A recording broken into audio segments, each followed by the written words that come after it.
Ken Hirano, Faculty of Commerce, Chuo University, Tokyo, Japan, expanded reproduction and industrial cycle in the US economy during 1991 and 2007, a Marxist analysis of a real economic ground of the 2008 financial objectives, analysis methods, and three main findings of my research. I will show you each of three findings in the section 2, 3, and 4. Section 2 is the main topic of my presentation. Section 3 and 4 are the complementary topics. This is objective of my research. Some Marxian economists argue that the fundamental cause of the 2008 financial crisis lies in the neoliberalist mode of capital accumulation. I agree with them, but I'm not satisfied. Why did financial crisis occur in 2008, not in 2001? What's the difference between these two business cycles?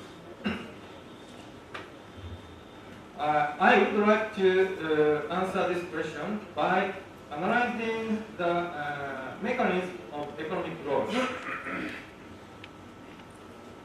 Total economic growth is the sum of endogenous growth and exogenous growth. This is the definition. Endogenous growth is a growth supported by demand that is generated by capital investment. Please look at this illustration. Expanding production induces capital investment. Fixed constant capital investment is itself the demand of growth investment. Variable capital investment is the biggest factor of the demand of personal consumption. These two demands will induce production expansion again. So, production,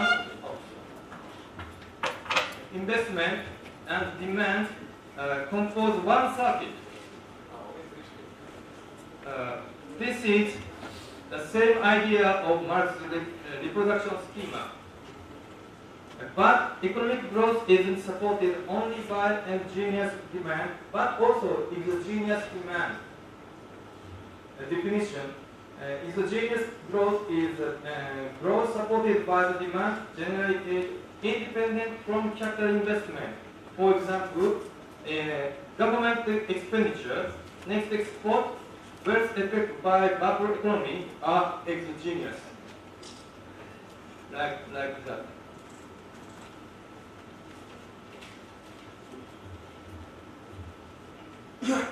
I found these findings in my research.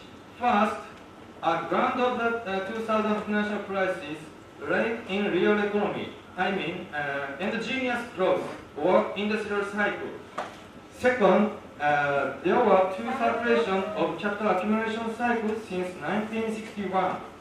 Third, industrial cycle was split into capital accumulation cycle and business cycle after the World War II. Now I would like to move to section 2.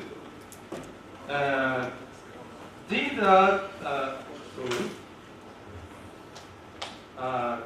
are figures and tables I use in this section. I abstract the futures of production, investment, and demand from these figures and tables. And this table shows a summary of futures. From this table, I will construct the mechanism of economic growth. In the first half of the 1990s, only manufacturing expanded its production rapidly, which was supported by growth investment. Other industries expanded their production very slowly, which are supported by the personal consumption. And the manufacturing was the biggest investing industry of fixed capital. On the other hand, they reduced their employment share.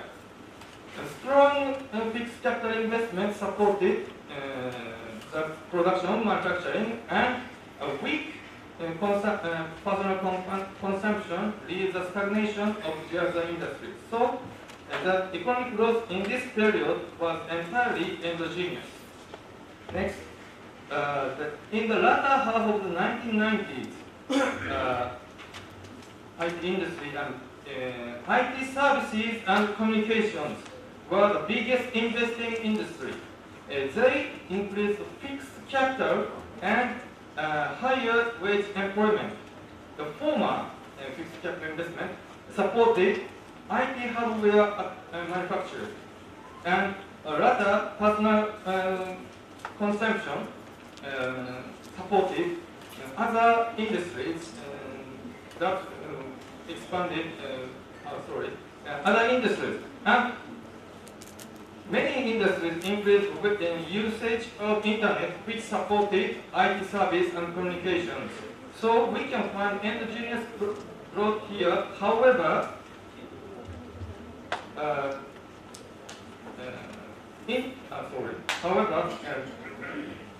the investment by communications was much bigger than their own profit. This is investment and profit. IT bubble supported its big investment. Besides, personal consumption was also influenced by the various effects of IT bubble. So we can conclude that economic growth in this period was mixture of endogenous and exogenous. In the 2000s, many industries were expanded production, which was supported by personal consumption predominantly. However, higher wage job of communications and IT services was disappeared, and manufacturing continued to decrease its employment share. So the main factor of the personal consumption was the wealth effect of housing bubble. And two top investing industries were the real estate and mining. These fixed capital investment was driven by housing bubble and crude oil speculation. So the economic growth in this period was mostly exogenous. And we can simply summarize the point of the mechanism like this table. Entirely exogenous, mixture of both, mostly exogenous. But why the activity of endogenous growth was declining? Let's look at the dynamics of manufacturing. Figure 11 shows some indicators of the manufacturing. All indicators were rising upward until 1995. This means that the manufacturing had a virtuous cycle of production, profit, and investment. But the capacity utilization reached the peak in 1995. Overcapacity was generated at that time. As a result, investment turned to slow down.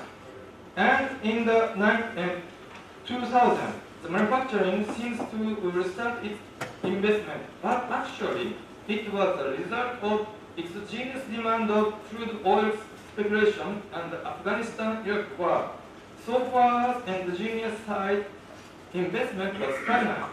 This activation, over capacity, and stagnation. This dynamics looks like industrial cycle.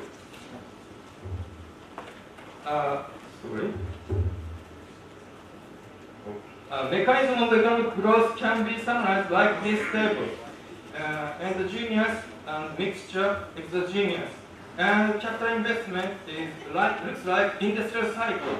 And exogenous demand, IT bubble and housing bubble occurred in different stages of industrial relations. And this is the reason why the financial crisis occurred in 2008.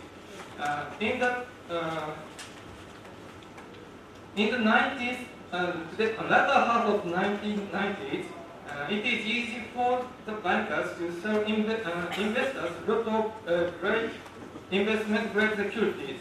But in 2000, they have to use CDOs and CDS to take big risks by themselves, and which were the causes of the financial shrinking in 2008.